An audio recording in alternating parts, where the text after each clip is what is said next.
আমাৰ হিয়াৰ আমঠু জনশিল্পী জুবিনদাৰ ছবি আঁকিছা? তুমি নিজে আঁকিছানে?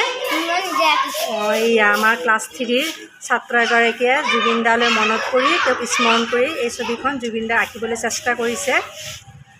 ভালেই হৈছে দিয়া।